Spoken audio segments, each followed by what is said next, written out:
미공개 신제품 소식을 전해주는 다양한 IT 매체와 팁스터들이 있습니다. 지금까지 전례를 미루어 봤을 때 가장 신뢰할 만한 소스는 블룸버그의 마크 거먼이 아닐까 싶습니다. 아이폰, 아이패드, 맥북 등 차세대 애플 기기에 대한 구체적인 정보를 제시했고, 닌텐도 스위치 OLED 모델에 대해서도 출시 시점과 주요 스펙을 맞추는 높은 적중률을 보여줬죠. 그리고 그 뒤를 잇는 건 팁스터 아이스 유니버스, 딜런, 트론, 그리고 애널리스트 밍치거 정도가 있을 것 같습니다. 이들의 전망이 공통적으로 일치한다면 해당 루머가 실현될 가능성은 상당히 높아질 수밖에 없죠. 마크 거먼과 밍치거 모두 에어팟 프로 2세대를 개발 중이며 2022년에 출시될 예정이라는 전망을 내놓았습니다. 하지만 둘 다 구체적인 출시 시기를 제시하지는 않았는데요.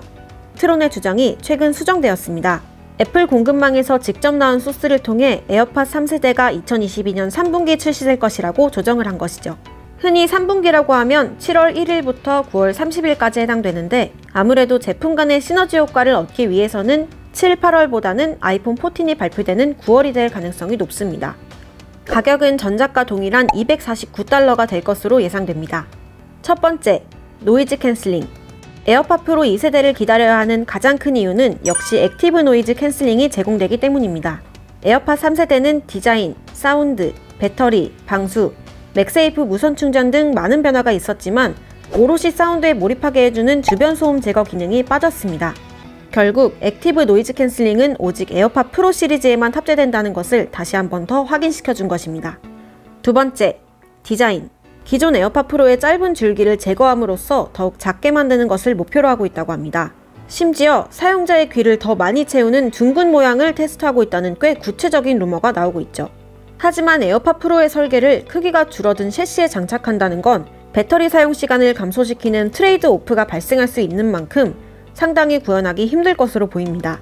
이렇게 된다면 결국 줄기 제거 프로젝트 자체가 폐기될 수도 있는데요. 착용감 개선 중심의 마이너한 디자인 개선이 이루어질 가능성에 조금 더 무게가 실리는 것 같습니다. 케이스 측면에 스트랩을 부착할 수 있는 금속 장치가 추가될 것이라는 루머도 있지만, 이러한 모험적인 디자인을 아직 에어팟에 시도한 적이 없는 만큼 적용 가능성은 낮아 보입니다. 세 번째, 최신 동작 센서. 최신 에어팟을 통해 동적머리 추적 기술로 구현한 3000 공간 음향을 애플 TV 플러스에서 콘텐츠 감상 시 이용할 수 있습니다. 이와 별개로 에어팟 프로 2세대의 피트니스 추적에 초점을 맞춘 최신 동작 센서가 추가될 것이라는 전망이 나오고 있습니다.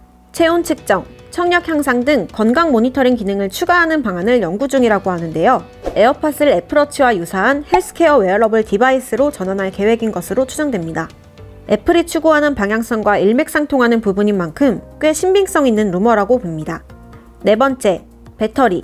아이폰, 아이패드, 맥북과 같은 카테고리에서도 프로라는 네이밍을 붙인 제품이 이미 출시되었습니다. 일반 모델에 비해 성능과 배터리가 우수하다는 공통점이 있죠.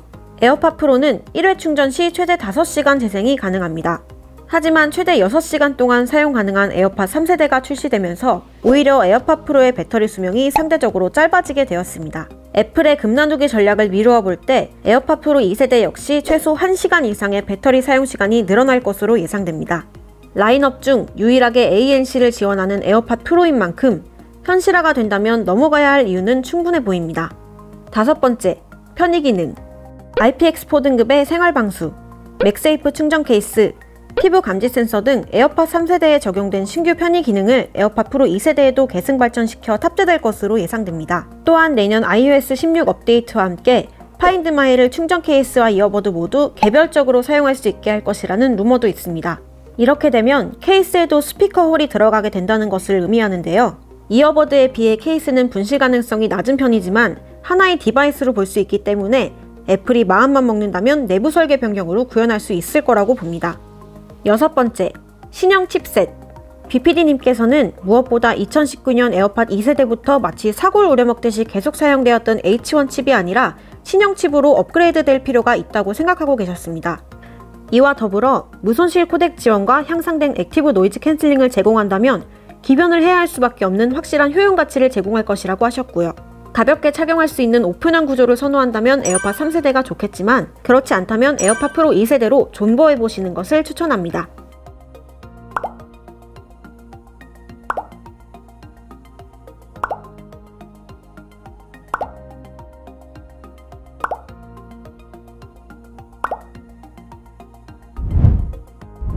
이번 영상을 본 여러분들의 생각은 어떠신가요?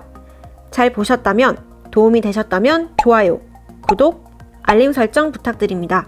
영상 제작에 큰 도움이 되니 잊지 말고 눌러주시는 센스. 다음 영상도 많은 기대 부탁드립니다. 안녕히 가세요.